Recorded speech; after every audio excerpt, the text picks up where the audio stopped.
At eto nga ang kaganapan ng mga nakaraang linggo at ngayon ko nga lang siya nagawang i-edit. Alam nyo naman, very best talaga ang ating life dito sa Jumerica. Dahil mga ganitong panahon nga ay napakarami nating ganap. E di wow, show pa. Maayong buntag sa inyong tanan! For today's video ko ay lalabas at makikipagkita ko sa aking mga friendship. But before that, again, muna tayo nitong immunity. Oh, wala pa. Gahanap pa ako. Okay, mamaya. Meron kaming tinatawag na Friendsgiving ba yun? Basta something ganun. Wala lang, magkakainan lang kami doon. Kwentuhan, tiktukan, ganun. Bahala na ko anong maisip gawin. And ngayon naman, inom muna tayo nitong immunity red Hawaiian turmeric. Wala tong sweetener or kahit anong. Pure lang talaga siya. Matapang yung lasa niya talaga, like luya, ganon. Pero it's turmeric. Available nga pala yan, link down below, just in case na gusto nyo rin ng something na iinumin ninyo para gumanda ang inyong boses, para gumaling ang inyong lalamunan sa mga inflammation. What's tayo na yun? Parang bongalicious na. Finally, nakarating na kami dito kina Maring Sil. Ito nga pala yung mga lalafangin namin mamaya. Merong pansit, chicken wings, and meron ding puto na iba't ibang kulay. Meron ding pa-appetizer at yan nga palang una namin kinain. Tapos merong kutsinta, tinapay para sa kape mamaya. At habang nagwe-wait nga kami sa mga iba pa naming kasama, lumapang muna kami nitong mga appetizer na dala ni Pei. The cheese whiz na galing kay Maring Sil. Samahan pa ng alak sa umagang kay Lamig. And don't worry guys, adults kaming lahat dito. Tapos yung alak 4% lang yun. And ang oras na ng mga time na yan is 12 noon na. At nagkataon na rin talaga na lahat ng kasama ko dito ay content creator. Pati si Madam Rio na hindi nagko-content at mahiyain, naging content creator na din. Eh di wow siya pa! At ito nga pala si Maring Sil na may-ari ng mansyong ito. Ito naman si Chinita na live streamer sa Titi. At ito nga pala yung lagi niyang kasama si Darling ng Titi. Katapos ng konting lapangan, ito nga nagpa-practice kami ng aming performance mamaya. Eh di wow siopaw, di ba? Gina G din tayo pagdating sa sayawan mga kasister kasi bawas timbang din yan. Kasi marami tayong lalapangin mamaya. Zim!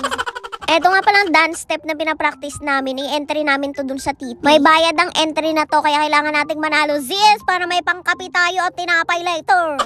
Mahal na ngayon ang kape at tinapay kaya kahit anong dance pa yan basta may bayad, GG tayo dyan. At hindi matatapos ang araw na to na hindi natin nape-perfect itong dance step na ito mga kasister. Kung 4 na step na nga lang hindi pa makuha, edi wow siopaw. Bilangin nyo kung nakailang ulit kami ng practice dyan. Ang makakabilang at makakatama, edi wow, ang galing mo sis. Partida pa yan, wala pang mga breakfast at lunch yan. Basta tiktukan be, may energy.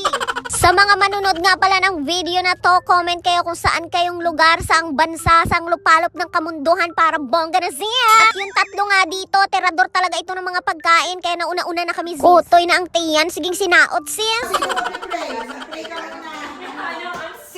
At huling-huli nga sa camera mga kasister na yung dalawa dito ay magsasandok na sana. O gusto mo yan, bida-bida ka eh, una-una ka dyan sa kainan be. Hindi ka muna mag-pray be. Na-stress ako sa'yo. Bakit parang naging speech? Umaya! Bakit kayo nakatingin sa... Huwag niyo ko tingnan!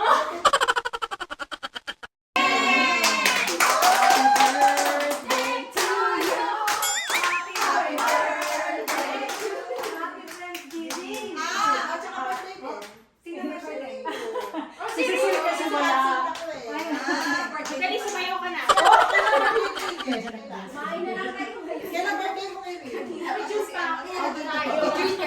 Yung ang dami pa nilang kemerot ay natutumjoms ng lola nyo kaya nauna na talaga akong magsandok be. Eh kainaman nga naman no pagka ganito ka sa sarap ng pagkain eh ikaw ba ipapahuli? Ba hindi pwede yun sis. Kay kutoy ang tiyan ba? Pwenesto ko talaga dito mga kasister ang kamera natin no para makita natin kung sino talagang masiba pagdating sa handaan. Siyempre, eme lang yun mga kasister. Silipin ninyo ha kung sino ang nakailang balik dito. Hindi nyo na ako makitang nagbalik-balik dyan sis. Kaya nilagyan ko na lahat yung plato ko ba, punong-puno. While sila nga ay lumalapang no, kami din ay nagkikwentuhan dito. Katapos nga ng lapangan, ito nga't nagkantahan na talaga sila. Yan ang isa sa mga pinagkakabalahan dito ba. Bukod sa mga sayawan, kantahan, tiktukan, lahat na. Baka ikaw na lang talaga ang mapagod sis. At baka mapasabi ka sa sarili mo, no, na bakit ko ba ito sila naging kaibigan? So anyway, by the way, highway, mamaya pag-uwi natin ito, no, masarap matulog niyan. Yung wala ka namang kasing tigil sa kakakasayaw. Sino ba namang hindi mapapasayaw sa tugtugan nila dito, no? Tapos camera everywhere pa. Yung masasabi mo talaga na nag-success ka na eh. Akalain mo yan, no? Sari-sari na lang talaga ang kanilang mga talents ba? At mga content creator pa man ang mga people. Isikat talaga tayo nito, no? Kay camera everywhere ba? Kay dito man sa Texas ang mga grupo ng piling content creator ba? Basta sayawan talaga, no? Hindi talaga magpatalo ang mga kumari. Bahala na dyan kung mabalian ka or hindi ba? Basta sila yan sa sayaw. Kay sila man ba ang titi dancer of 2025? Abangan nyo pa ang mga iba pang kaganapan namin pag kami ay nagsama-sama. Medyo matagal din kaming nakumpleto kasi ang mga karamihan dyan ay busy sa work. And ako naman, busy din ako sa buhay, no? Kay tindira man ko dyan. Busy ako sa aking mga pre-sample ba. Hanggang sa muli at hanggang dito na lang mga ka-sister. Abangan nyo pa ang more videos na i-upload ko. See you later, alligator.